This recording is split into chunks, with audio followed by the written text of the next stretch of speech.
So the next guest that we have is Dr. Gaurav Gupta, who is the first Indian to earn a doctorate in the field of forensics. He was bestowed with the Youngest Scientist Award of the Indian Science Congress in 2010 by the Man of Science, none other than Dr. APJ Abdul Kalam. He has been a mentor and a guide to many research students and intern and has 22 years of experience. Well, he has a rich experience of 22 years. He's currently an additional director with the Ministry of Electronics and Information Technology, Government of India. He's the author of best-selling book Cyber Unsafe, available on Amazon. So, sir, you're most welcome. Thank you. Good afternoon, everyone. And really happy to be here today and talking about digital forensics. This is an area where I've done a lot of research. My doctorate is in this area, and I'm still carrying out research with a lot of students.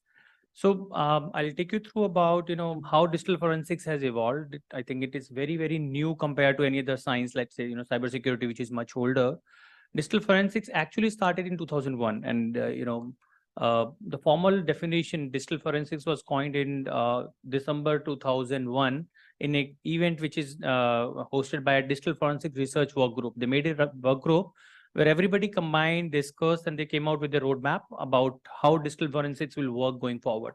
So this was the first formal step where this formalization happened, because otherwise people were, doing everything in a scattered manner, in a non-standardized fashion. People were calling it computer forensics, digital forensics, and whatever else they wanted to.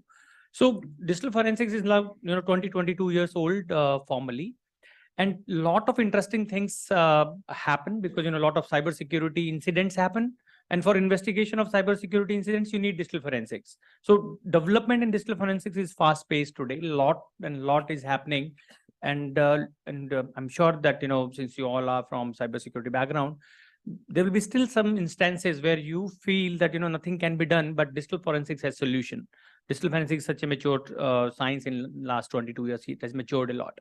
So 2001 to 2010 used to be called as golden era of digital forensics, because nobody knew how it happens, but people who were working in this area, the solutions which were developed in that particular period of time were not known to criminals. So they were doing things, and there were solutions to investigate. For example, recovery of data. So if you delete data, if you do shift delete format or whatever else you do, people thought it can't be recovered, but then data is still there onto the storage medium, the magnetic platters, and then there are tools and technologies through which you can recover it. Right today, it is known to most people that if you delete, it can be recovered. But once upon a time, it was not known, but solutions were there. Now, what is happening is digital forensics is becoming very popular and very well known, and development in hardware is making it difficult to do digital forensics. For example, magnetic media, storage media, recovery of data is possible even if you delete it, even if you overwrite it. But modern day devices like SSDs, if you delete the device, the hardware does not support recovery. They completely erase data, and it is very, very difficult to recover data. So now what is happening is in 2021 to 2030, technology is making it difficult for investigation. For example, mobile phones. Everything is in mobile phones today, right? Your office data to your personal data to whatever else. This is a single point of entry to any kind of digital gateway which we have today. But mobile phones, again, any old mobile phone up to 2015 or up to 2020, there are tools and technologies through which you can bypass the PIN password of the phones and you can go to the data directly. But today, in modern day phones, not because the companies don't want investigation to happen, but because, let's say, Apple making iPhones and Samsung making flagship Samsung phones, they don't want other company to understand how they are doing things. So they make it so difficult, they make it hardware dependent. They use proprietary ways of putting, let's say, master boot record, which is scattered all over the place into the embedded system, so that other companies can't understand how their devices are working. So Apple making it difficult for Samsung to reverse engineer their phones makes life difficult for law enforcement agencies, because now law enforcement agencies also cannot get to that data which is there on mobile phones. So digital forensics is extremely interesting because, it is not between criminals and law enforcement only. It is also between companies who are making it difficult for their business reasons. Right now, I'll go back and I'll go slowly in terms of We had a lot of technologies which has been developed. We have nuclear power, internet, and smartphones. So if you see, nuclear energy is very, very old compared to smartphones, which are very, very new. Right? First smartphone, I think, came in 2007 with Apple launching the phone. Right? Initially, frauds were very small. Frauds were like, somebody stole source code of someone else and changed some variable names and cosmetic changes and, published it as their own code. So those kind of frauds were happening. Frauds were like billing frauds, internet time stealing, keyloggers.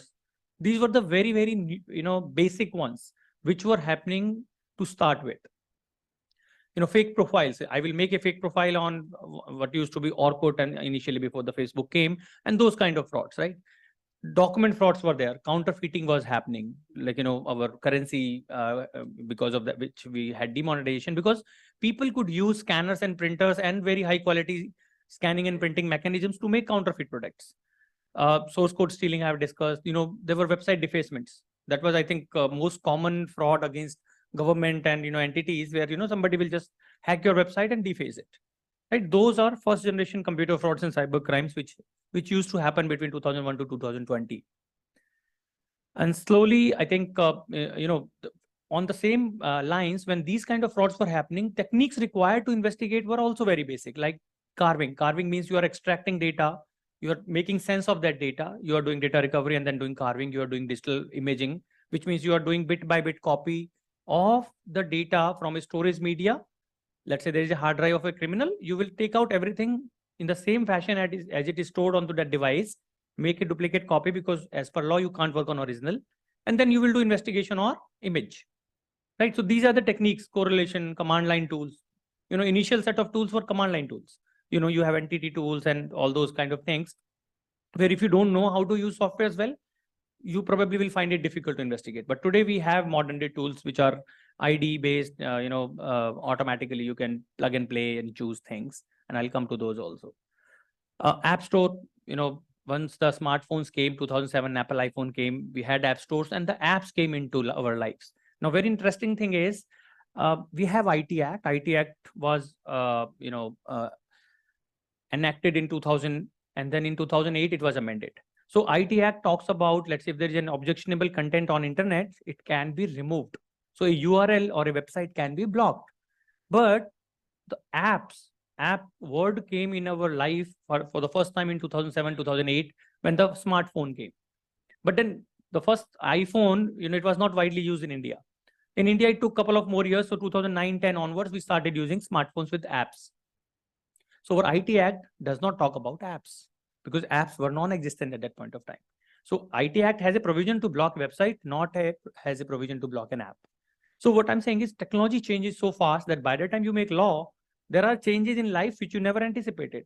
And for them, there might not be a legal provision directly applicable. You may have indirect applications. For example, an app is also hosted somewhere on a server, on a website, on a URL, or on an IP address. You can try to block that IP address or a server and so on.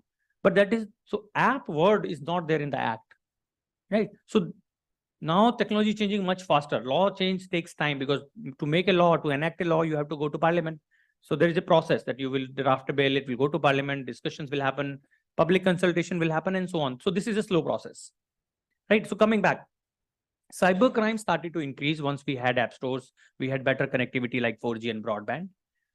And then, we started to have new kind of frauds like ransomwares, wallet fraud, side channel attacks, morphing of images and videos. Because, earlier people were not able to send images. If you had only 1G or 2G, 2G kind of connectivity, transmitting video is very difficult task, right? Even if you morph a video, how can you transmit? How can you make it viral? So once we had broadband and 4G, fraud started to, take shape, which were bandwidth dependent and so on. Social engineering started, plastic card, ATM debit cards, related fraud started. So criminals started, what they did, they had some camera installed in an ATM where they will copy your PIN. They can clone your card with a card reader and so on. So all these kind of frauds started to happen around 2010 onwards, once we had technology which were fairly stabilized and widely used. We had, date and timestamp fraud, steganography kind of stuff. And I'll show you examples. Again, when these kind of frauds started to happen, we started to develop technologies for investigation of such crimes, which means image processing to find out doctoring in image or a video, those kind of solutions. Digital signal processing to again figure out, where in an image, what has been added, what has been deleted, and so on. Password cracking started because you have to go into the phones to extract data from the criminal phones. Mobile forensics became important. GUI based tools started to come. So like Encase and FTK and Celebrite and all those tools where a person who does not even know technology can still plug and play the device and can follow instructions, can follow standard operating procedure SOPs and the way things has to be done. Those kind of things started to happen. So this was an era where any case was solvable because tools were there, technology was supportive in terms of vendor side, and people were not knowing how somebody is investigating. And then like chip off is something very very interesting. Let's say if your phone is damaged, right? Let's say I'm a criminal. If I know you are coming to arrest me, and I throw phone on wall, I just smashed my phone. What will happen? It will break. Now how will you extract data? All the connections, everything has broken down, or somebody has fired a bullet and it has gone through the phone. Phone is damaged again, right? There could be a scenario where a person has been, let's say, tied with a stone and he has been drowned and he had phone in his pocket. And after, 6 months, body was recovered and then the phone was also recovered. So these three cases where phone has been water damaged or damaged through a bullet or a fire or has been smashed. Do you think data can be recovered? How? Tools won't work. You can't connect to them normally. What would you do? So there's something known as chip off, which means data is there on a chip. It can't be accessed through the PCB or the circuit board. So what you do is you take out the chip, and when you shave off the chip's first layer, there are connections. And then you connect through specialized connector to those connections and extract raw data. Now this data is meaningless right now. This is only bits and bytes. Then you apply intelligence and carving to understand this data. It's like if I give you 10 different books, all are written in English, and I tear away, the binding and I, mix all those pages. So you have to carefully read about each page and figure out which book it might belong to and then segregate them. That kind of thing is known as data carving. And you have to also apply intelligence along with this. So chip off is the last resort because it takes time. It requires specialized equipment and it gives you raw data, which you have to convert to meaningful data by applying intelligence, which is time consuming. But all these things are possible, are being done, widely used, and were possible. Then the problem started. Technology started to now proliferate extremely fast. We had 5G, we have IoT, smartphones, smart devices, AI, ML. Everybody knows that, if you do something, if you delete data, it can be recovered. They know what tools are available because everything is available on internet. So this is probably the worst time where digital forensics investigations have become most difficult. Because as I told you, companies are not supporting for business reasons. People know, especially the criminals know what can't be done. And that's where, if you ask, what we have seen, that most of the criminals, they buy latest devices. So iPhone, the first set of iPhones are bought by criminals. They use latest of MacBooks. Reason is they know the encryption of this device can't be broken. Nobody can extract data, and it will take 6 months or 8 months before somebody can develop a solution. By the time next iPhone is there, right? So this is how things happening today. So data can be recovered from a locked phone also if it is locked to some password. Yes. So what I'm saying is any phone till 2020, most 95% chances are there. If you give me that phone, I can bypass the password, pin, and the lock in 95% cases. After that, because as I told you, dependencies on devices have been increased by the company so that other companies can't recover data and then understand their technologies, it has become difficult. Now the timelines are like that if today iPhone is launched, it takes at least 6 to 8 months for some of the very, very big players to work out how data can be extracted. And that too is very, very costly because then they are the probably only, they give it is like a pay per use kind of service that you give me 10 device, I will charge $1,000 per device, very costly. For it to become mainstream takes 3 years to 5 years. So you can only do this after 4 or 5 years, which is very long time, and criminals move on. Right. So widespread technology-based frauds are happening today. There are very, very interesting ways how people are doing fraud. But again, many of the techniques of digital forensics are not very popular and not very clearly known to many people. And still, lots and lots of frauds can be investigated. There are no obligation. How? So for a business, As long as you're not breaking any law, you can do whatever you wish. So they have to only adhere to that how much encryption. So for example, let's say US law mandates you can't use a encryption which is more than 2056 bits. So up to that point they will go, but 2056 bit encryption breaking will take 100 years if you go by a normal computing cycle, or even if you have supercomputer access, it will take 10 years. So in a case where FBI wanted to no, so I think it's very well documented that in one of the case where FBI wanted a criminal phones to be unlocked, Apple refused, because saying if I do it for one, then I have to adhere to all other requests for the privacy thing. So the responsibility lies with researchers. Sorry. No, I disagree to that point, because there are backdoors and there are vulnerabilities in most of the things. But I think they refuse that we can't cooperate. You can open it by finding out vulnerabilities on your own, and I think that is what people are doing. All the researchers, what they are doing is they're trying to find out vulnerabilities, methods to probably go into these devices. For example, I know a group in Sweden.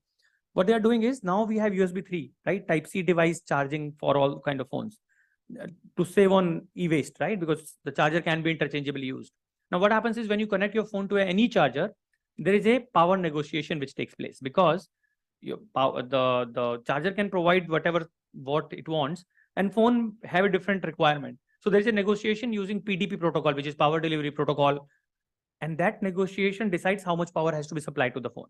But this PDP protocol has some vulnerabilities, using which a Sweden-based group has bypassed the operating system and has directly reached to data. So 70 to 80% of Samsung phones, they can extract data in a minute, bypassing everything.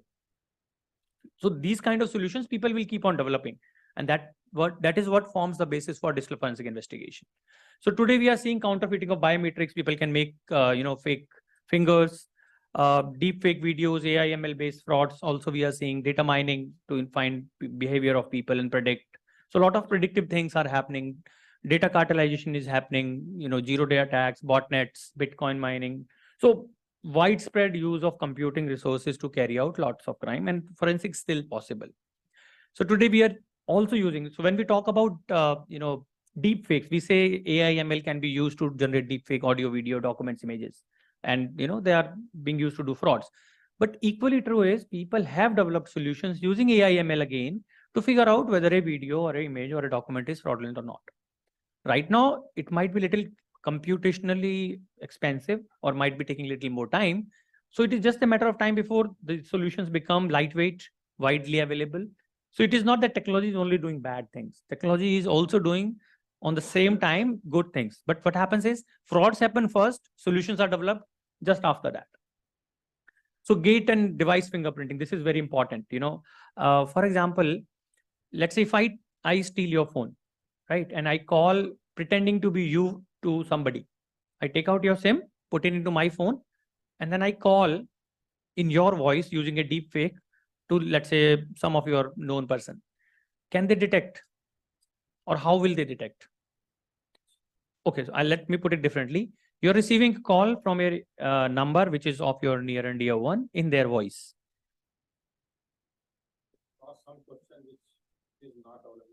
Okay. Right. But this will not happen in all scenario, right? Everybody will not have these kind of pre-agreements, right? So there can be one very interesting use case, which is known as device fingerprinting. For example, every microphone. So I'm speaking here. This microphone is taking my voice to the speaker. While it is capturing my voice, there are defects because this microphone is not perfect. It is being used. There is a wear and tear. There are dust. So whatever my voice signal is captured, it has some defects, which you can't figure out by your ears. Because our ears are not perfect, our eyes are also not perfect. We can't see or we can't hear after a particular range. But if you do digital signal processing, you can figure out whether I'm speaking to this mic or that mic or that mic, because each mic is having their own defects. Similarly, you receive a phone call from somebody claiming to be me. When you are receiving, so you might have an application running on your phone which is analyzing voice using digital signal processing in real time, and it will say it is coming from a different device. So if let's say you expect you are a sensitive, important person, your calls going out and in can be profiled using digital signal processing for a device, that it is coming from a particular device or not. And if it is not coming from a particular device, that means it has been compromised. So You can do device fingerprinting very, very easily. It's like a fingerprint of yours, right? So your fingerprint, similarly, each device, each Wi-Fi router, each camera has a particular signature.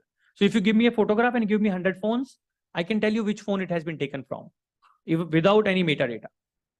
I only need, because when you are taking photographs, phone sensors or the camera sensors again is not perfect. It has multi-million pixels, out of which 10 pixels are dead. So out of millions of pixels, 10 are dead. I can't see it. But I can run a software and profile which 10 pixels in which combination are dead, in which row and column combination. And if it is there in that camera, which is under suspect, out of those 100, which one is matching with this is the camera which has been used to take it. So what I'm saying is source camera identification, source device identification, or device fingerprinting is very, very popular technique, which will solve a lot of problems going forward.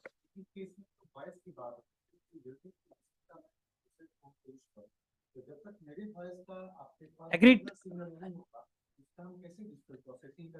So that's what I'm saying. Let's say if I am a prime minister and you are a minister and we need to talk. So we have taken, so I know I won't call it from any other device, and that's an agreement. But you don't know, because the number can be spoofed, but my voice reaching to you can be profiled for that signal processing. So there is a specific application here. Okay, so drones are being used now. So drone forensics is something very interesting, because drones capture data, they transmit data. Data goes through drone. Drone only captures data. It does not store a lot of data. It is storing only less data. Rest of the data comes to the controller, and then controller, if it is connected to internet, it goes out. Right. So doing drone forensic requires three things: figure out what is there in the drone, figure out what is there in controller, which is mostly not available, because if you capture a drone, you can't capture the controller. Controller is somewhere else. So what can you do and extract data? Because flight data or what data has been transferred is a very big challenge. So drone forensic is something which is now gaining ground. And then NT forensics is interesting, where criminals, when they know that what law enforcement can do, they take evasive action. So they know that you can recover deleted data. What they will do is they will overwrite. They will write on 1 TB hard drive 1 TB new data after deleting it, so that only what you can recover is the new data, not the old data. But then there are NT forensic techniques which say that you can go one more layer down using something known as scanning electron microscope, and can read bit by bit and polarization, and can extract data which is one layer beneath. So these things are also happening.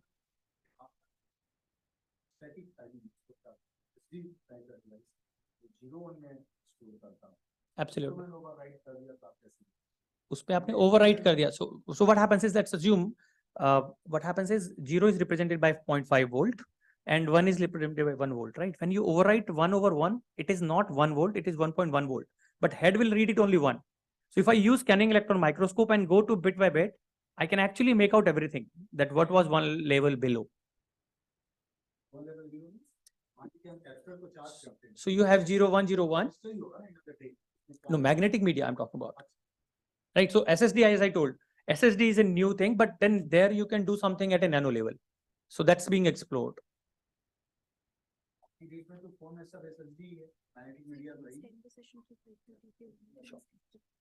Yeah, sorry. Absolutely. But what I'm saying is, forensics works a bit with a bit lag, right? What happens is, all the phones which are being investigated today in forensic labs are the ones which got captured 2 years back. There's a 2 to 3 year waiting. So I have a technology to investigate 3-year-old phone, and those are the. No, I think almost last 2 years only people have started so widely.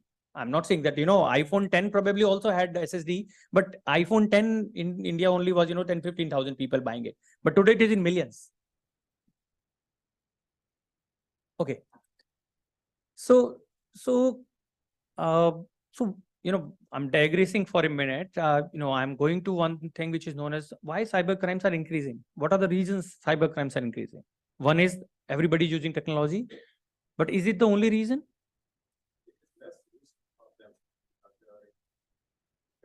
Okay. Oh, fine. Okay. Okay. Yeah. So one more reason is, I think users are driven by emotions. Most of the crimes are happening because criminals are targeting your emotions or users' emotions. Emotion like trust. We have seen that, we used to get calls from bank and all those kind of things, very, very old. Everybody knows about them. Then greed, you won a lottery. Those kind of things are still persisting, right? Today you get a mail saying that, iPhone is available in 10,000 rupees, available only for 5 minutes, so that you don't think more, you don't consult, and you probably go and do things. Panic. This is very, very much happening this year. Your account will be blocked. Your electricity will be cut off today. People panic because, they are playing with their emotions. Fear of missing out. In a holiday season, when people are going out, let's say around summer vacation time, they will say, okay, most of the hotels are sold out, and they will say, okay, very lucrative deal is there, but this is available for 10 minutes.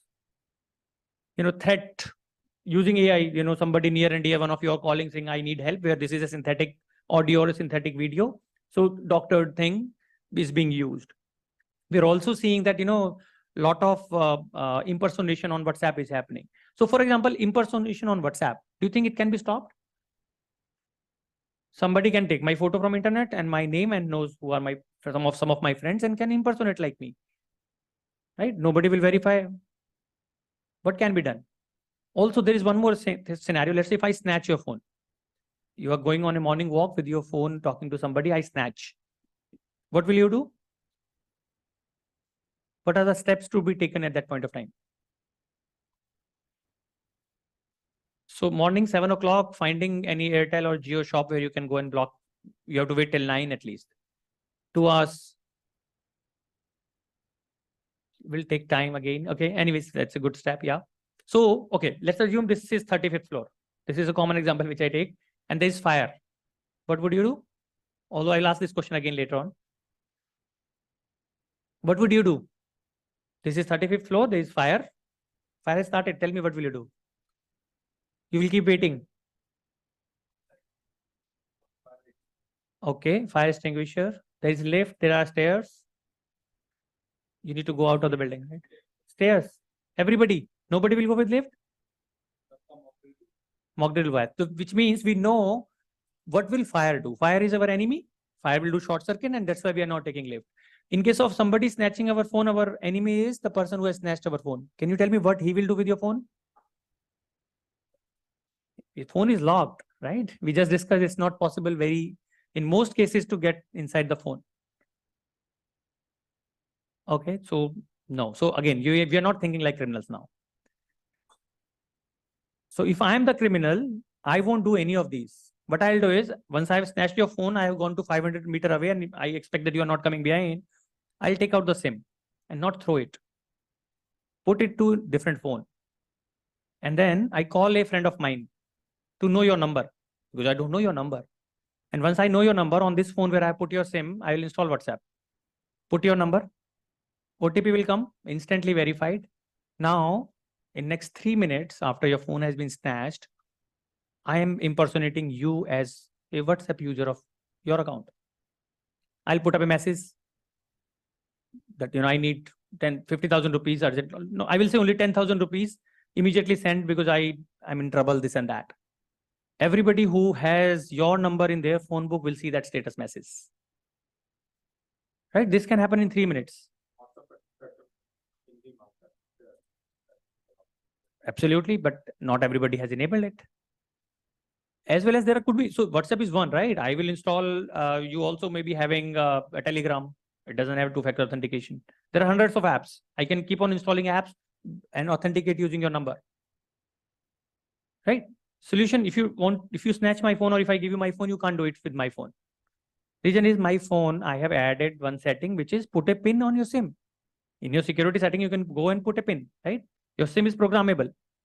You can put up the settings, right? Before doing it, please read the guidelines because, in some cases, by default, there is a pin. And if you try to do it multiple times wrong, your SIM can get locked.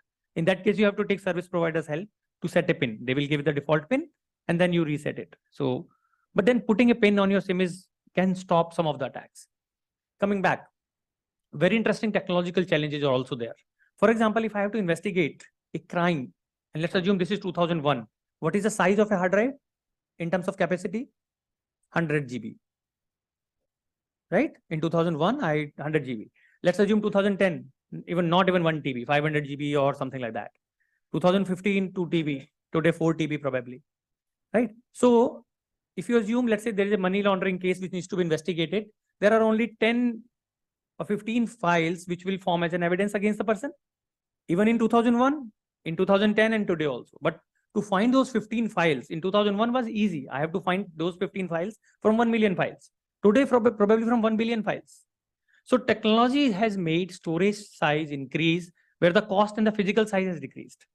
So now the problem has become complex because you have to identify the relevant evidences from a huge amount of data. First is when you have to do imaging as per the process, it takes time.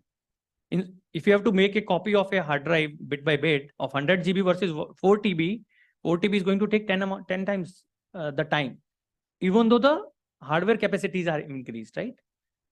So this convergence of technologies is making investigation complex. So that is something very important to understand, that, complex technologies are making it difficult. AI, ML, cloud, IoT, all are being misused, but they are generating next set of evidences. So there are certain artifacts which are being generated. We may not be able to identify those today, right? It's like DNA. So DNA, it was discovered around, I think 1860, something like that. I don't remember the exact year, but mid 1800 DNA was discovered. So let's assume, sorry, so 1950, let's assume that. No, I think 1800 something. Anyways, somebody can Google and figure out. But what I'm saying is the day DNA was discovered, let's say 1 month before DNA has been discovered, if there is a crime, a murder, and the person or the victim who is dead has some hair in his hand, can you use those hairs for finding out who is the person who has killed him? Because DNA is not there, technology was not there, that was of no use. But the day technology was developed, you had an evidence, same very thing can be used to investigate. Similarly, when we talk about AI, ML, cloud, and IoT, they are being misused like anything today. But when they are being misused, they are generating certain artifacts which may not be known to us or which may not be quantifiable today, right? But people are working, researchers are working on making those quantifiable. For example, one example I can tell you is, let's see, if I make an video which is using AI, ML, which is a synthetic video, number of eye blinks, when a normal video is shot about a person, let's say in 1 minute, is around 60. Most of those videos which has been synthetically generated, until they are modified, if somebody knows this information which I'm going to tell, the eye blinks are either less than 20 or more than 100. Right? So they vary a lot. So if you see a video where eye blinks are extremely low or extremely high, highly likely this is a synthetic video. But again, if a criminal also knows, let's say, if I have to make a synthetic video, I'll make sure it is 60. So I'm not saying this is the only way, but like that, whenever any new technology is being misused, there are a lot of artifacts which are generated, which are not known to both criminals and LEA, but people research, develop solutions, leveraging those, which becomes evidence going forward. Right. So forensics requires certain principles, and those principles are cause-effect principle and Locard's principle. So, cause-effect means if there is an effect, there has to be a cause. For example, if there are ripples in the water, that means somebody has thrown a stone, right? So whenever you see something happening, you can always go back to the source, finding out why it has happened, and that will give you evidences. And here, what helps us a lot is known as Locard's principle. There was a person known as Edmund Locard who wrote a book with that. So he wrote one line which became later on principle, which says, every contact leaves a trace. I repeat, every contact leaves a trace. I can also rephrase it, that you cannot come into contact of an environment without changing it in some way. Now let's see it. I am here, right? My contact leaves a trace means I'm here, I touched everything. So my fingerprints are here. I touched walls, wall paint might be there in my fingertips. My hair must have fallen here. The fiber of the carpet is in my shoe probably. So if you do investigation of all those things, you can prove that I came here, right? Which means if I came here, I have changed this environment by exchanging information, giving my information to the environment, taking information from the environment. And if you can quantify these things, these are your evidences. Same thing happens in digital world also. Whenever you're doing any digital activity, information exchange between entities is taking place. If you can identify and quantify that, that's your digital forensics. Right? So we have broadly, incidents which happen We require digital forensics for that because computer frauds and cyber crimes are happening. So this complete life cycle is like that. Incident has happened. Somebody will go and figure out and seize something, who will be known as first responder. So first responder will figure out something has gone wrong, will report it, will collect things, do search and seizure of devices and the digital artifacts, and then they will be sent for digital forensic investigation in the lab, where experts will try to figure out and extract evidences from these digital artifacts. So this is the broad outline of computer frauds and cybercrime or digital forensics. It brings us to the formal definitions. What is forensics? What is computer fraud? What is digital forensics?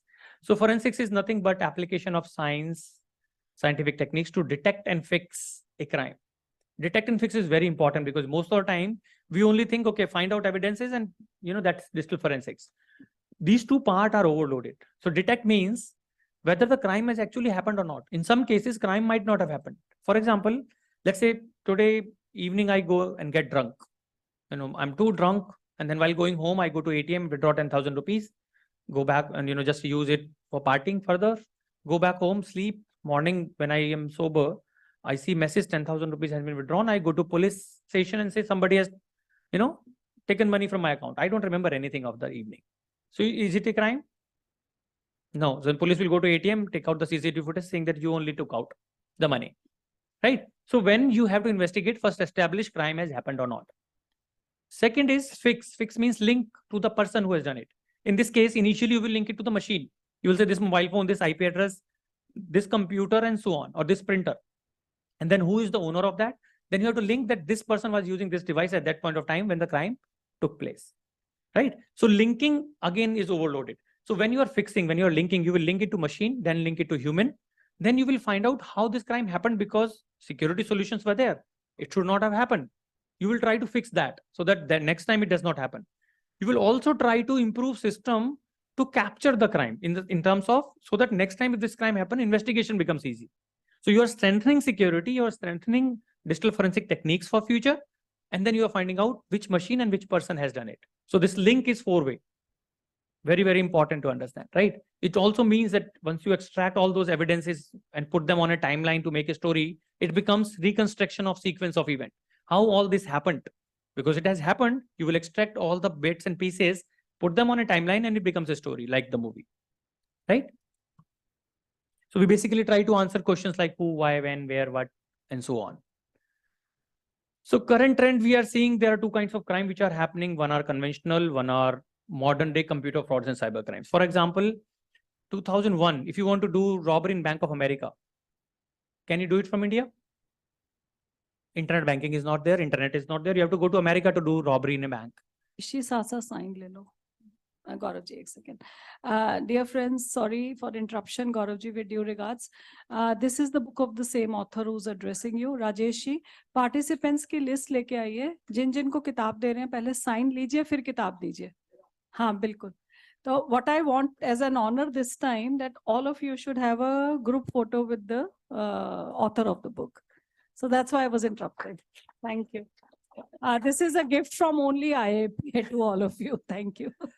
Yes, sir. You may continue. Yeah. So we are seeing that, two kinds of things are happening. As I was saying that if in 2001, you have to do a banking fraud with the Bank of America, you have to go to America. You need people, ammunition, and then do robbery, right?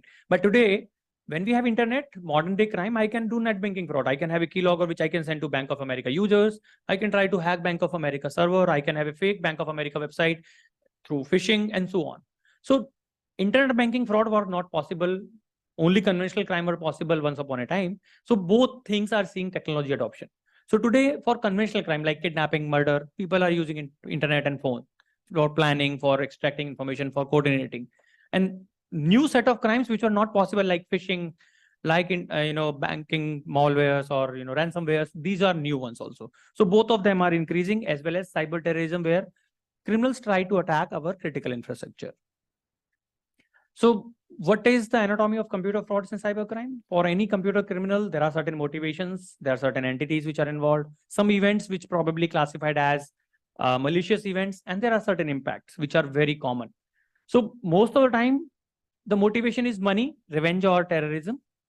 But we have seen that in modern day crimes, in computer frauds and cyber crimes, intellectual satisfaction or adventure or sense of feel of achievement is also one of the reasons. So nobody used to murder somebody saying, okay, I just want to feel high that I can murder somebody. But people have hacked NASA website or Government of India website saying that, I can do this. So this is new, that, that intellectual satisfaction, which was not there. One more reason is infancy of Digital Forensics and IT Act, although this is changing very fast. So 5 years back or 10 years back, people were thinking that, investigation is difficult. Laws are slow. So you can do things and you can get away with it. Chances of caught are less, as people told that, you can do it remotely. You don't need much. You need an internet connection and a phone and a laptop. So these are also the reasons that, people are doing these kind of crimes. It's a low risk, high gain method and low investment method. Source and target of computer, that means, let's say if I'm doing a crime from my computer to your computer, there are intermediary computers also. So crime scene basically in this case is use. So if I do murder in this room, this is a crime scene. But if I hack into an hospital and change the dose of a drug and the person dies because of drug overdose, or if I change the temperature of a IoT device which is connected to an air conditioner and I freeze somebody to death, these are modern day crimes where, investigation and the crime scene is much beyond a room, and that's where things become complicated and difficult. So these requires investigation again. So events are, I think, easy to understand. I connect to somebody in an unauthorized fashion. I steal, tamper data and destroy data. I plant evidences because, that's also very easy. I do a crime in a shift and then I change. So before doing crime, I change the computer date and timestamp so that it looks like different shift. This is like putting somebody on a different trail. So planting in evidence in case of digital forensic or cyber is very easy because digital data is perfectly replicable. So if I give you a copy of a file, you have a A.dog and B.dog. Can you tell me which one is original? Versus I give you a piece of paper and a photocopy of that. Which one is easy to find out? Which is a copy? Photocopy, right? In digital world, replication or mutation is perfectly same. Very, very difficult to identify. And these are some of the, again, things which encourage criminals to do, cyber crime. Impact is also, many times non-reversible. It is loss of time, reputation, money, denial of service, harassment. It has deep impact on economy. So if I hack a critical infrastructure and it is down for a while, for example, let's say UPI, and if UPI is down for 10 minutes, many people will be in trouble because I go out of my house, many times I don't have any money. I rely that, I have a phone and I can pay on UPI. Right? So it can have a devastating effect and impact if the critical infrastructure is down even for a few minutes. So when computer fraud and cybercrime needs to be investigated before it goes to forensic lab, very, very important aspect is selecting and doing the search and seizure, which means if this is a company, I am the person, and I have in my office hundreds of stuff. And if you take out everything from here, first is I will protest, you can't take everything, you take only the relevant thing. Even if you take everything, what is the guarantee that you have taken the real evidence or not? Where will be the real evidence? Can you tell me in this room, let's say if you have been asked to do an investigation and you have to do a search and seizure, what all will you seize? Computers, phones, laptops, right? What else? In an office, most of the time criminals have devices or the artifacts which are hidden, disguised. There could be a watch which has a USB drive. There could be a pen which has a pen drive. There could be a necklace which has a pen drive. There could be a fish tank in which a stone, particular color stone, if you take it out, you can open it and it has a waterproof hole inside where I can have a pen drive. Right? So finding out evidence itself is a task. Right? There could be paintings, there could be, as I told you, what somebody has done in United States very recently is they have developed a technique that all these storage media have a chemical, that black color chip, which is used storing data, is made of TTPO. So the chemical name is also written here. So what they did is they trained dogs to sniff it. They gave a reward to the dog when he sniffed right, and slowly over a period of time, he could sniff it out. Now what they do is when they go for a search and seizure at a crime scene, they take away everything they have to take away, like all those things which are visible, like a laptop, desktop, and everything. And once it is gone, they bring out the dog. They don't bring dog initially because he will also smell the laptop and desktop, and they also have storage media which are very easy to find. Once everything which was easy to find has been taken away, then dog is left open and he sniffs that what something is there inside fishing tank, something is there on the fall ceiling, something is there at the back side of the chair, and so on. So all those places, whatever you recover, those are your hidden evidences.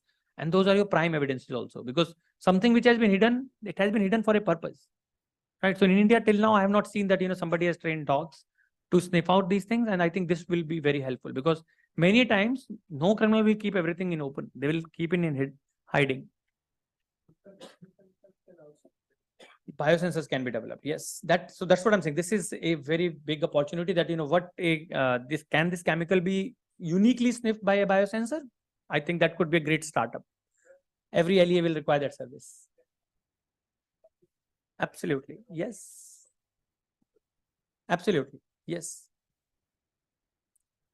Okay, so I'll demonstrate some of the small case studies as I was talking about device fingerprinting. So I worked on something known as document frauds, where any document which can be counterfeited, can you figure out which printer scanner has been used to counterfeit it, and can you link it? For example, if I'm caught with a fake mark sheet, right, and you want to investigate whether I myself printed it or not, what you can do is you have the mark sheet, and then you take samples from scanners and printers, and I have access to 1 or 2 in my office, 1 or 2 at my home, 1 or 2 with my friends. And then if you prove beyond doubt that it has come from one of these, I can't deny that I got it. It's like 500 rupee note. If I scan and print, I will, whenever you catch me with a counterfeit note, I'll say somebody gave it to me. But if you prove it has come from the printer which is at my home, I can't say so, right? So is it possible? So we took samples, we generated a lot of counterfeits, like a mark sheet. We scanned it with 2 scanners and printed by 2 different printers. We took a bank check, RCs, everything, signatures with different pens, and we put them under microscope. All these red parts we put microscope, because microscope can only have a small aperture. And this is the result. If you see here, original offset printing, because original documents are mostly offset printed, right? Most of the documents we use, 99.9% document we use are offset printed. They're not purely computer printed. Part of it could be computer printout, right? So an offset printed document is in the center, and the computer printouts are all 4 corners. So there is noise. What I'm saying is, in offset printing, there is no noise in the center. If you see, there are no noise. But when you are doing counterfeiting, you have to invariably scan and print. And then scanning and printing will give rise to noise. And this is not visible in naked eye. If I go back to the document, this is counterfeit document. This C1 does not show any noise to your eyes. When magnified 100 times or taken through a high resolution camera, which is the case today, almost all phones are having 40-50 megapixel resolution, right? So anything which is about 50 to 100 megapixel, these noises are available. And we developed a small image processing software which can identify whether it is counterfeit or not. And if you give me the samples of the printers and the scanners available, or which are the suspect, I can link it up to the printer and scanner which has been used. Absolutely. That's the device fingerprinting. Any imaging device. Sorry? No. So even if original was printed, original does not have a noise, because original was not printed as an image. If you have to reprint a document, you have to scan it. Scan become an image, which means the white portion also is scanned and printed white. Whereas when you're normally printing things, the white spaces are not printed. So in highly likely, in most cases, yes, in that case also we can differentiate. It is independent of ink type of printing, and whether it's a laser printer or inkjet printer or high quality printer. If you see, these are laser printers. So the rightmost corner is inkjet, all 3 are laser, and center one is offset. So what I'm trying to say, image, video, audio, all these have unique fingerprints of the device it has generated. So microphone will have in audio, camera sensor will have in case of video and photos, and so on. So these noises can be uniquely attributed to individual device. Same company, same make, different piece has a different noise. It's like twins. Twins may look same, but their fingerprints are different. Similarly, twin devices, which are coming from the same company, same make, have a different wear and tear.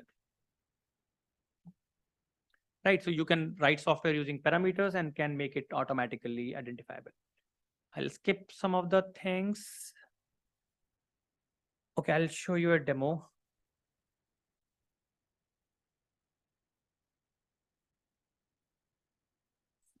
Yeah, please.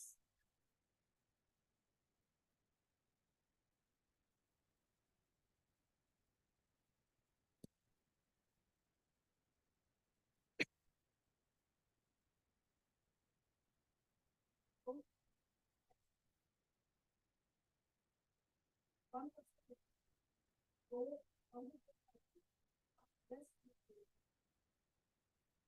are 5 people. I don't see one hand.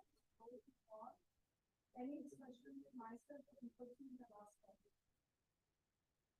Those who say no, please raise your hand. I want 5 hands for me. One person needs to. No. Okay, you have a document in front of you. Anything abnormal about it? You have a document in front of you. This is a Word document. Oh, sorry. Letters are having light and dark colors, right? Color document. So this is, some light color here. Anything else? There is a text, right? Only thing is the color of that text is light or dark or colored, right? Okay, let's do something. If I just change the font size to 1.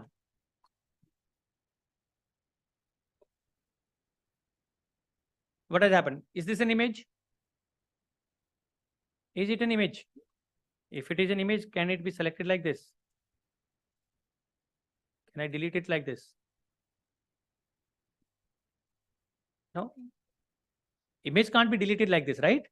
I'm deleting them like a character. Why? How? I have taken color of a photograph and each pixel color I have given it to text each letter. So this is a replica of an image in terms of a color, but they are characters. So it is an illusion of an image. Now think I am a Ranbaxy. Ranbaxy is working on a protein which is extremely important, which is patentable, which is their lifeline. And they have put in rules in firewall that nobody can send an image out. Right? I'm an employee who wants to make money. I know I have access to it. I took this image, used a small software to convert. This is known as steganography. I converted the image by taking color of each pixel to color of each, to character of each letter of the word file, mapped it. And it is a normal, a normal document which does not have anything secret. Now I'm sending this document out. Rules of the firewalls or whatever controls you have put in will not stop it. Text is harmless. There is no image. On the other hand, I can actually either see it like this or else I can do a reverse mapping. I'll take the color of each character and put it as a pixels color into an image.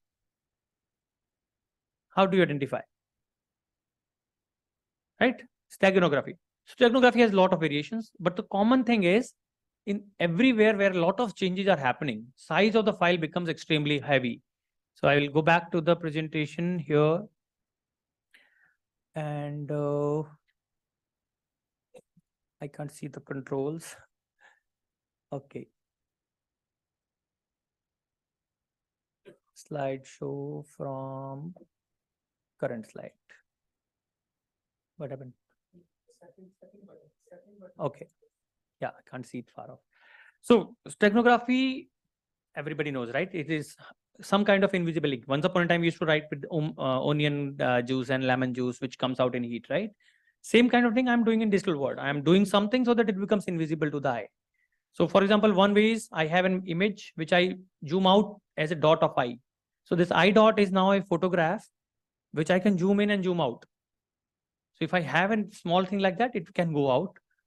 Then I will skip this part and I'll go back to what I was showing you. This is the statistics of that file which I showed you, the Word file, where if I choose the font as 1, images come. The original size was 97 KB with the characters. But because of change in color, it became 1.08 MB. If you see, number of change of colors is also given, right? 30,263. In a Word file, if you see more than 10, 15, 20 colors change, probably suspect it. So these kind of rules can also be written. Nobody writes these kind of rules. So you can only do, in major form, 4 or 5 kind of steganography. You can hide something into video, something into audio, something into Word file, and so on, commonly used things. So you can actually, if you know certain things, you can actually cover, 95 to 98% of steganography detection part. Okay, can you see something on board and can you tell me how it is possible? 2 arrows are saying this file has been modified in 2001, was created in 2003. Can you modify a file which has not been created? If this goes to court of law, what I do is I have this is my a file named as work.doc. which has this kind of data timestamp. And let's say if I am doing anything wrong, you do investigation on me. When you go to court, I'll say, ask them to show the details of the files, all the files. And one of them, I will say, okay, how can it be possible? They have manufactured something. They have done something wrong. If you can't explain in court of law, all the evidences you have extracted goes for a toss. By computer date, okay, then system date and time. But yeah, absolutely right. But the underlying principle is when you store data, your files are stored as in the physical storage media in 0 and 1s. So if I connect that hard drive or that pen drive to another computer, use an hex editor or any other tool, go physically to that place where this 2003 is written and make it 2001 or whatever I want to make. Right? I have to only ensure CRC value or the redundancy check values match so that files does not become corrupt. I can very easily do it. So if you don't understand file system, then explaining this becomes very difficult in court of law. And these kind of things happen. Criminals are very smart. So this is a tool which we wrote. You can actually change whatever you want. You select that you want to change creation date. And these are, drop down menus. Select whatever you want to say okay. So difficult in the sense that, in that case, what you see versus what you extract using digital signature will not match. You can change the way it looks like onto the document on the screen. But if you evaluate, verify by decrypting it, then not. Right. So digital data is replicable and that poses a problem. So we also have a solution for this. I am skipping that for the time being. So, okay. So some more questions for you, right? So this is what I have discussed about digital forensics so far. So to recap, digital forensics is about how do you investigate computer frauds and cybercrime. A lot can be done, whereas we might not be knowing that, certain things can be done. And I will discuss some of them while discussing these questions and answers. What do you do with your smartphone, which is old? 3-year-old phone not working very well. What do you do with it? Exchange. Very nice. What else? Keep it at home. Okay. Rest of it?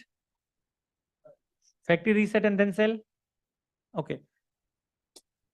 Options, right? Sell it a second hand after factory reset. Throw in dump. Nobody will do it, I guess. Keep it as a paperweight. Some will do. Right? So all choices are not the great choices, right? If you do a factory reset and sell, in many cases, data can be recovered. If your phone is more than 3-year-old, 100% chances are there data can be recovered.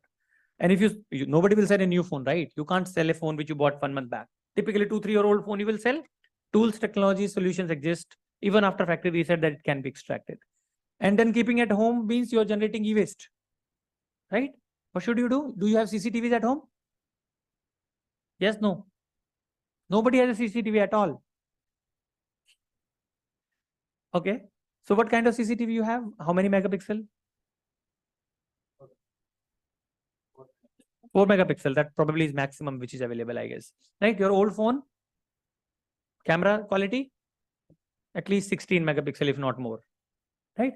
So there are free softwares which can convert your phone to a CCTV camera. I don't buy CCTV cameras. Every 3 years, I have a phone. I do a factory reset, connect to Wi-Fi router, install one of the app, and now I can use it as a CCTV camera. 16 megapixel means like very, very good. Very small also, disguised also. I can put inside a painting and hide it and do that, right? So there are better uses. What do you do if you get a pen drive lying outside? Once you go out from here, before you take up your car, you get a pen drive lying. What will you do? Is a bad idea. It is a bad idea. I'll tell you why. Destroy it is also a bad idea. All the options which I'm giving probably are all bad ideas. I'm not going to tell you my right answer first, right? See, if you leave it there, what will happen? Someone else from your organization will pick it up. So if you pick it up and put it into network, getting a ransomware is possible. But the same thing can happen if someone else picks it up and puts into the network. You will also get impacted. So letting it there is a bad idea. Picking it up and connecting to the network also is a bad idea. Better is pick it up, give it to the IT team who can, in a sandbox environment, can evaluate. It could be genuinely somebody's pen drive in your organization, right? Tell them that I have found it. There is a potential of ransomware or malware in an isolated environment. See who it belongs to. If it is somebody's, then you give it to back. That's also a good one. Good observation, by the way. Yeah. Depends. Then you also know who is trying to pick it up. Interesting. Okay. Old photocopier. You have a photocopier in office. Most of the offices have. What happens when it stops working or giving trouble? You buy the new one. E-waste. Or it is sold, scrapped. Each photocopier which has more than 2 tray has a hard drive which keeps the copy of everything which has been photocopied ever. So if you just scrap your photocopier, that means everything which has been photocopied, including everything, will go out. I know people who buy old photocopiers only for this, that we will get a gold mine of information in 1 or 2 of the photocopier out of hundreds, because most of the big organizations are using it, not the small ones, right? Small one will not have a big photocopier. Yes, all photocopier with more than 2 tray. Less than 2 tray may also have, but definitely which have more than 2 tray has. Right? Okay. Smart bulbs. Does anyone use it? What do you do once they are fused? I'm sure your answers will now start to change. Still working. What do you plan to do once it is fused? It has a wireless module which has the username and password and all the devices connected. In that network, that list is stored into the bulb. You need to be careful. This contains a lot of information which can be extracted. If you just throw it away, after 5 minutes, I can extract module, and then I can tell you what is your username, password, IP, and all the devices into that network. Okay, you have a hard drive where you are taking backup.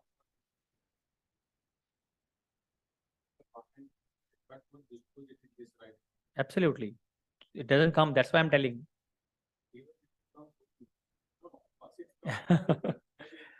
Both, you both have a point, but what I'm saying is that's where the idea is that I have included in my slides. Okay, coming back. You take backups? Yeah, please.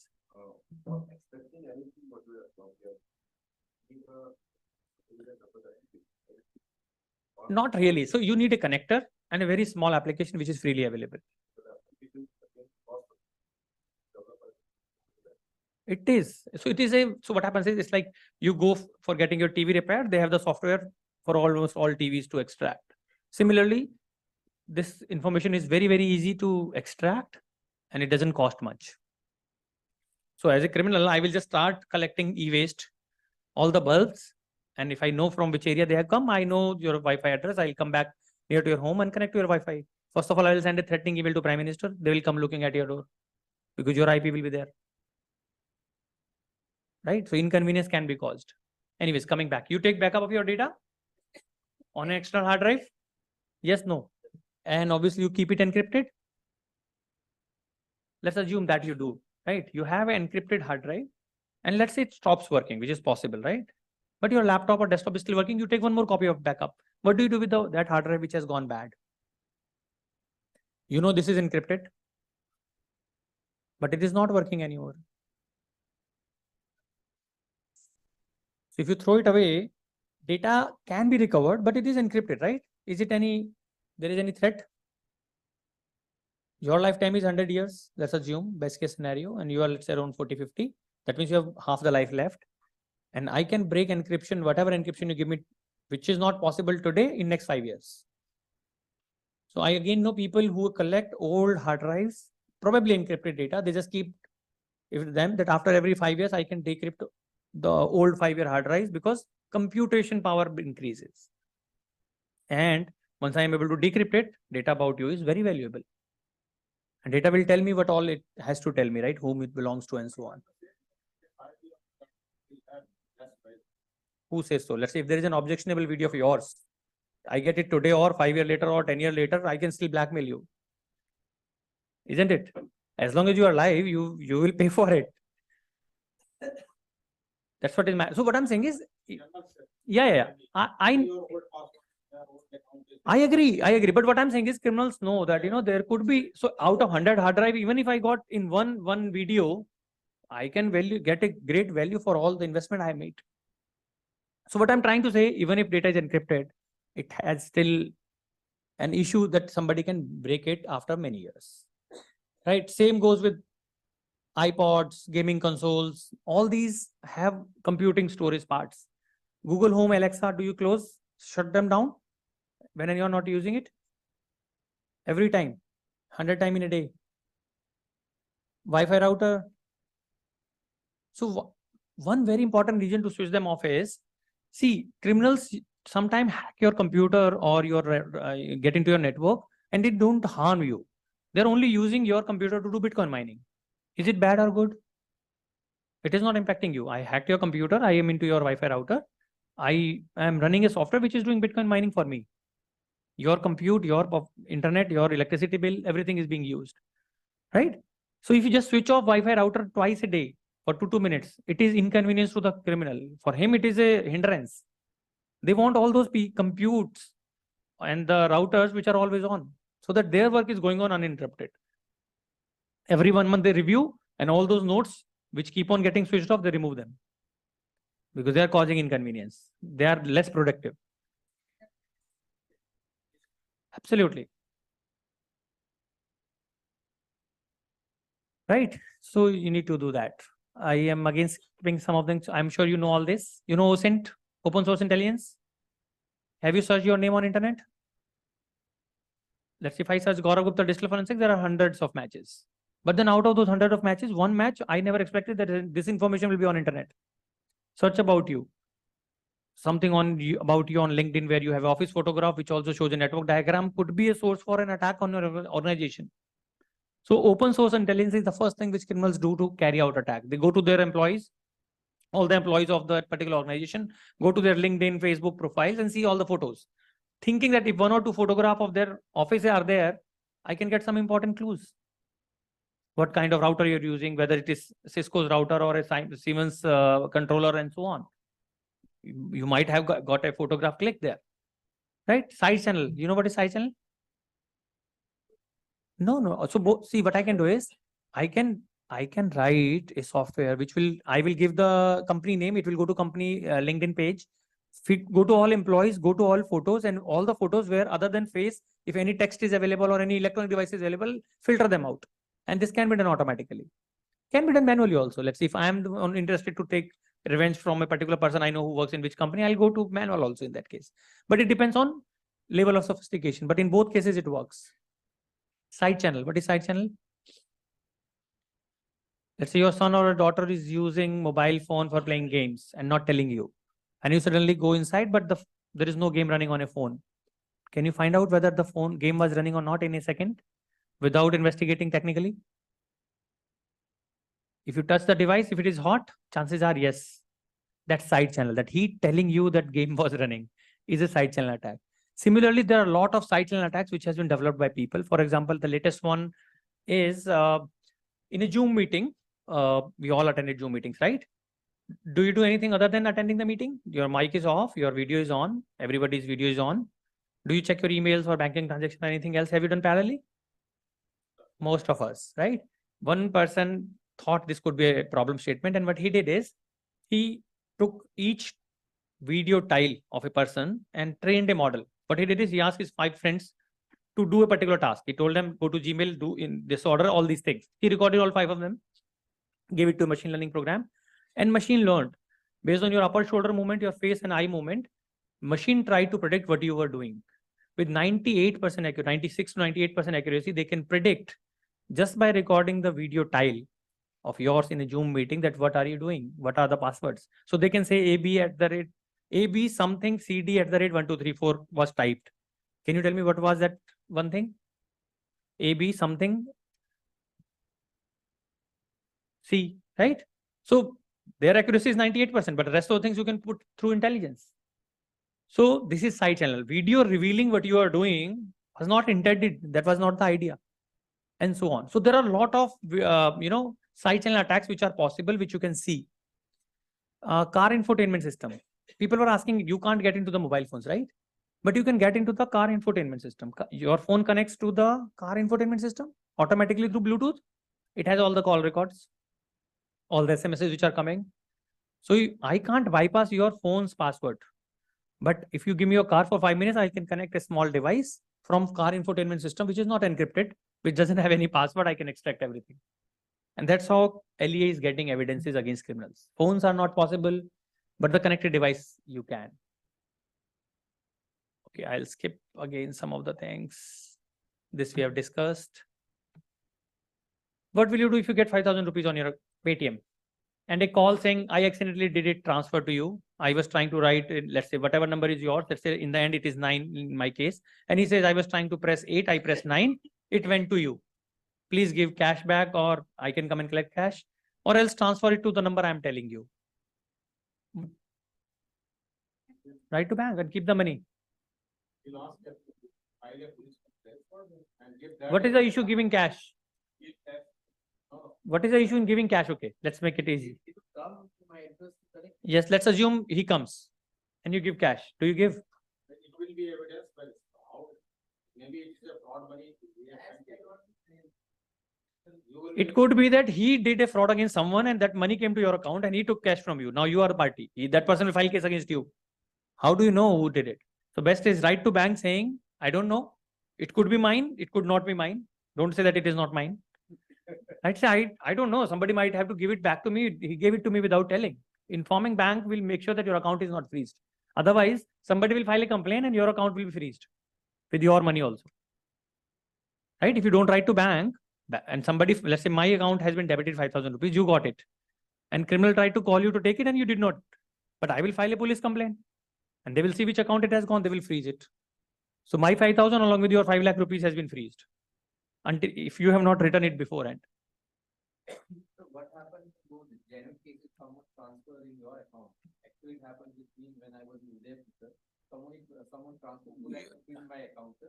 I went to the bank and told that this transfer has not been done by anyone known to me. So they waited for some time and they got a call from bank. So that is the right way. So the other person writes to bank reverses it. Yeah. Okay. Yeah. But what I'm saying is, important thing is, in case you get accidental money, chances are other person will blackmail you saying, I have filed a complaint, I will get your account freezed. Give me 10,000 rupees. So just to make sure that you know what to do in that case, because you will have less window of action. Otherwise, your account may be freezed and somebody may blackmail you. Possible. That is, I think, issue with the bank. As and when you know, you should tell bank, because that is the only way you can make sure that your account is not frozen.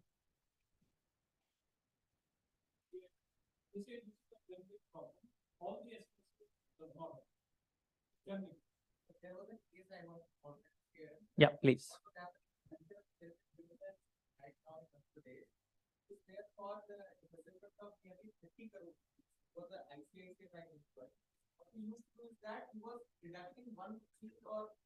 Salami techniques.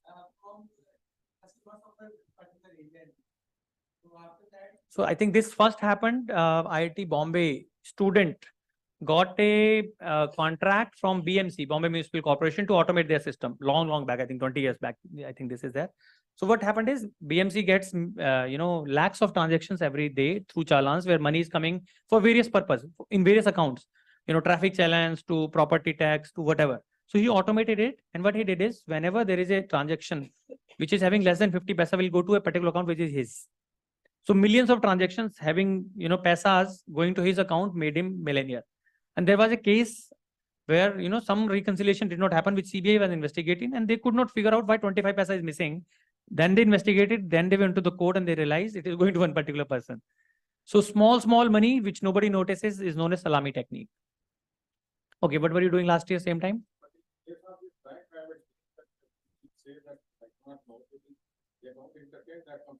That's fine. But then what will happen is tomorrow, if your account is freezed, you can go and tell them. You writing an email to them is recorded. Absolutely, email. That's what I'm saying. It's not verbal. Okay, what were you doing last year, same time? Phone was you. That means go to takeout.google.com, which records 56 parameter about you every time. What were you doing? What were you eating? Where were you? Everything. What payments you made? What photos you took? If you taken the photograph of the food you have to eat, that also is there.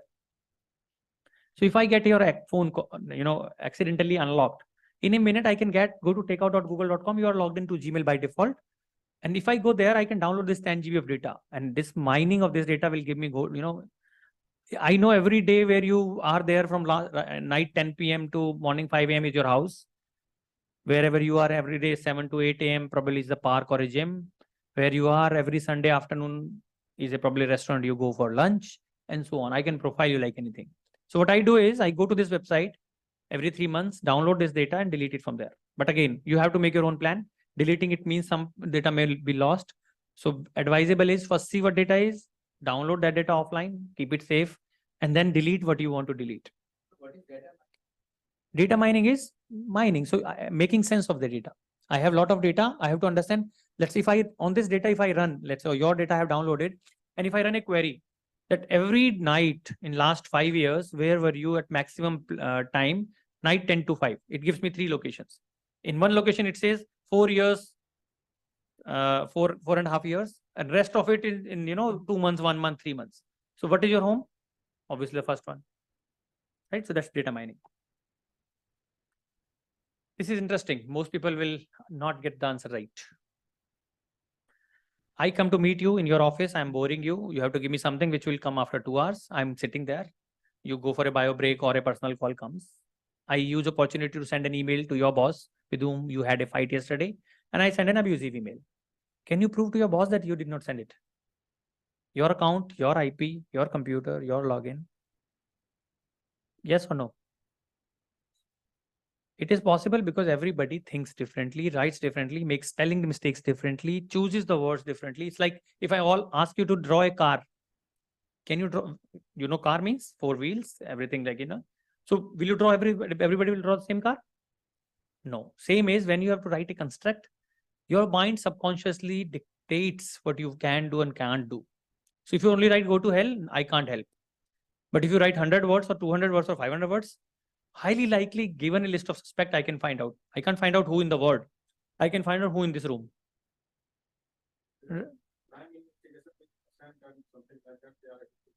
Absolutely. A piece of paper has been found that I have discussed. Each printer also has a unique fingerprint, as I showed you the earlier, right? Do you post photographs on internet? I'm sure yes. Whatever you post contains GPS location, camera type, so much of information. So EXIF data. There are tools to remove that. You should not post data with metadata onto the social media. Remove that data before you post. What do you do with the boxes of Amazon and delivery things? Because it contains a lot of personal data, phone number, address, and so on. You don't know. There are codes sometimes, right? Something barcodes, QR codes, they all contain some information. Very time consuming. What I do is I take them, dip in water and then throw. Become soggy, messy, difficult to extract any information. Do you take video call from unknown number? Why? I do take video calls from unknown number. While taking unknown number, just put your fingertip on the camera. It's dark black. Right? Okay. Which one of them is fine? None. One of them is fine. Third one is definitely not fine. This is sbl.co.ln. L and I look same on screen. Which is fine. First one is shopping website in Russia, rest are fake. Read it loud and fast. Fast is the key.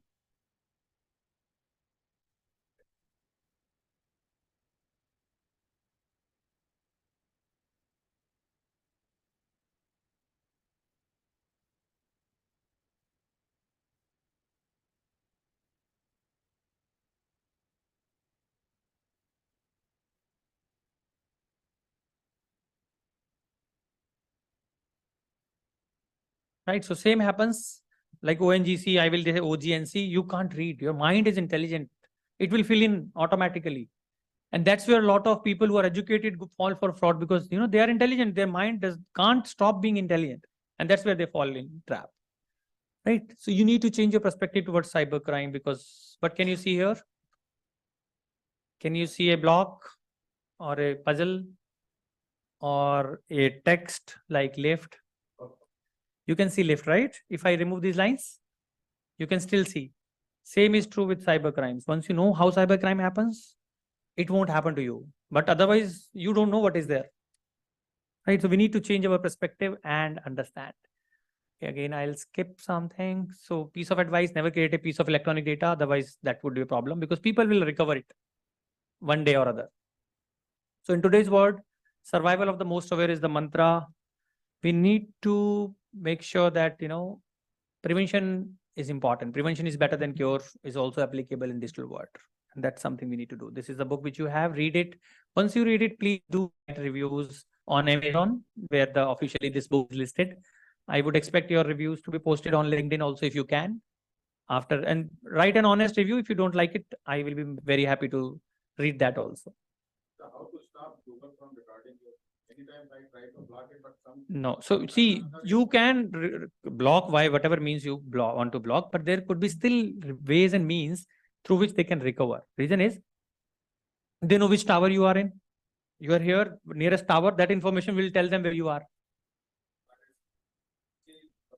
We try to block it, then we could not, but somehow. So what I'm saying is, there are certain policies which restrict some information to be stopped, but some information will definitely be recorded through directly or indirectly. Better is manage it, delete it from those places where it should not be. Let's be cyber safe and do not throw everything like pen drive or phones, reuse them so that we can make sure that less e-waste is generated. Thank you.